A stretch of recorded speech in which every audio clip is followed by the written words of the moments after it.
Rahul Mamkootathil M L എയുടെ അറസ്റ്റുമായി ബന്ധപ്പെട്ട കുറച്ചധികം കാര്യങ്ങൾ ഇപ്പോൾ പുറത്തു വരുന്നുണ്ട്. ഈ കുറ്റങ്ങളെല്ലാം രാഹുൽ മാങ്കൂട്ടത്തിൽ ചോദ്യം ചെയ്യൽ നിഷേധിച്ചു എന്നാണ് വാർത്ത. പരാതിയിൽ വിവരങ്ങളെല്ലാം നിഷേധിച്ചു, മാത്രമല്ല എല്ലാം വക്കീല് പറയും എന്നാണ് രാഹുൽ മാങ്കൂട്ടത്തിൽ പറയുന്നത്. ചോദ്യങ്ങളോട് പൂർണ്ണമായും സഹകരിക്കുന്നില്ല എന്നാണ് നമുക്ക് പുറത്തു ലഭിക്കുന്ന വിവരം. ഇപ്പോൾ സെൻട്രൽ ന്യൂസ് ഡെസ്കിൽ നിന്ന് ധനേഷ് തമ്പി കൂടി തത്സമയം ചേരുകയാണ്. ധനേഷ്, ഒരുപക്ഷെ രാഹുൽ മാങ്കൂട്ടത്തിൽ അദ്ദേഹത്തിനെതിരെ ലഭിച്ച ആദ്യ 2 പരാതികളിൽ നിന്ന് തീർത്തും വ്യത്യസ്തമാണ് ഈ മൂന്നാമത്തെ പരാതി. DNA ഉൾപ്പെടെയുള്ള ഒരുപാട് തെളിവുകൾ രാഹുൽ മാങ്കൂട്ടത്തിനെതിരെ സംസാരിക്കും. കൂടുതൽ ഇദ്ദേഹം കുരുക്കിലാകുന്നു എന്ന രീതിയിലുള്ള വാർത്തകളാണല്ലോ ഇപ്പോൾ ലഭിക്കുന്നത്. SKN ഒന്നിനു പുറകെ ഒന്നായി രാഹുൽ മാങ്കൂട്ടത്തിനെതിരെ കേസുകൾ വരികയാണ്. അതിൽ ഏറ്റവും ഒടുവിലത്തെ കേസാണ് ഇപ്പോൾ ഏറ്റവും വലിയ കുരുക്കായി മാറിയിരിക്കുന്നതും. തുടക്കത്തിലെ 2 കേസുകളിലും ആ ആരോപണം വന്നപ്പോൾ തന്നെ അതിൽ നിന്ന് വിദഗ്ധമായി രക്ഷപ്പെടുക എന്നുള്ള ഒരു സമീപനമാണ് സ്വീകരിച്ചത്. ആദ്യം രാഷ്ട്രീയമായി നിലനിൽക്കാനുള്ള ശ്രമമുണ്ടായി, പക്ഷേ അത് പരാജയപ്പെട്ടു. കോൺഗ്രസ് സസ്പെൻഡ് ചെയ്യുകയും ആ നിലയിലുള്ള അച്ചടക്ക നടപടികളിലേക്ക് പോവുകയും ഒക്കെ ചെയ്യുന്ന ഒരു സാഹചര്യം ഉണ്ടായി. അതിനുശേഷമാണ് അയാൾ ഒളിവിലേക്ക് പോകുന്നത്. ഒളിവിൽ പോയി ദിവസങ്ങളോളം ഒളിവിലിരുന്നു. കേരള പോലീസിന് രാഹുൽ മാങ്കൂട്ടത്തിനെ കണ്ടെത്താൻ കഴിഞ്ഞില്ല. പിന്നീട് ജാമ്യ ഹർജി പരിഗണിച്ചപ്പോൾ കേരള പോലീസിന് നിശിതമായ വിമർശനം രാഹുൽ മാങ്കൂട്ടത്തിന്റെ കാര്യത്തിൽ ഏറ്റുവാങ്ങേണ്ടി വന്നു. ഇത് സർക്കാരിനും വലിയ തിരിച്ചടി ഉണ്ടാക്കിയിരുന്നു. കോൺഗ്രസ് വളരെ കൃത്യമായി നടപടിയെടുത്തിട്ടുണ്ട്. ആ നടപടി എടുത്തിരിക്കുന്നത് കൊണ്ട് തന്നെ ഇനി രാഹുൽ മാങ്കൂട്ടത്തിന്റെ കാര്യത്തിൽ തങ്ങൾക്ക് ഉത്തരവാദിത്തമില്ല എന്ന് പറഞ്ഞ് കൈകഴുകുന്ന ഒരു സമീപനം സ്വീകരിച്ചു. ഇത് സർക്കാരിനെയാണ് കൂടുതൽ പ്രതിസന്ധിയിലാക്കിയത്. അതുകൊണ്ട് തന്നെ വളരെ സൂക്ഷ്മമായിട്ടുള്ള നീക്കങ്ങളാണ് ഈ കാര്യത്തിൽ, ഈ ഏറ്റവും ഒടുവിലത്തെ കേസിൽ പോലീസ് നടത്തിയത് എന്ന് നമുക്ക് കാണാൻ കഴിയും.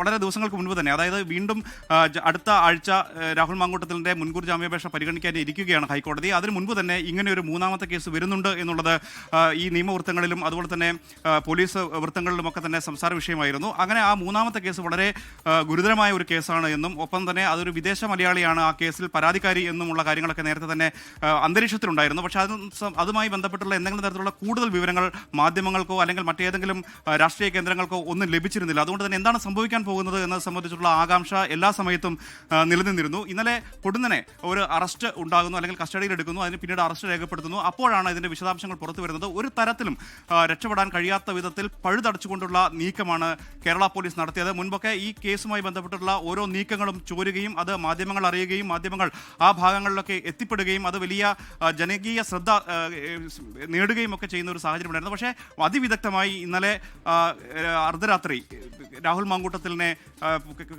പാലക്കാടിലെ KPM ഹോട്ടലിൽ നിന്ന് പോലീസ് കൊണ്ടുപോകുന്നു. അതിനുശേഷം ഉണ്ടായിട്ടുള്ള തുടർ സംഭവങ്ങൾ നമുക്കറിയാൻ കഴിയും.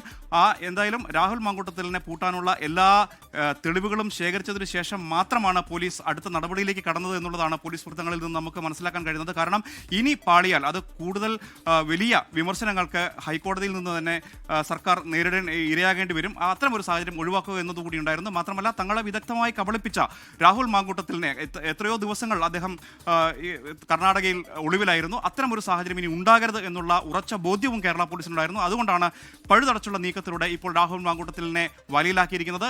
അത് അദ്ദേഹത്തിന് ഒരിക്കലും പുറത്തു വരാൻ കഴിയാത്ത അല്ലെങ്കിൽ കുരുക്കാവുന്ന തരത്തിലുള്ള ഒരു റിമാൻഡ് റിപ്പോർട്ടുമായിട്ടായിരിക്കും പോലീസ് ഇനി കോടതിയിലേക്ക് പോവുകയും ചെയ്യുക.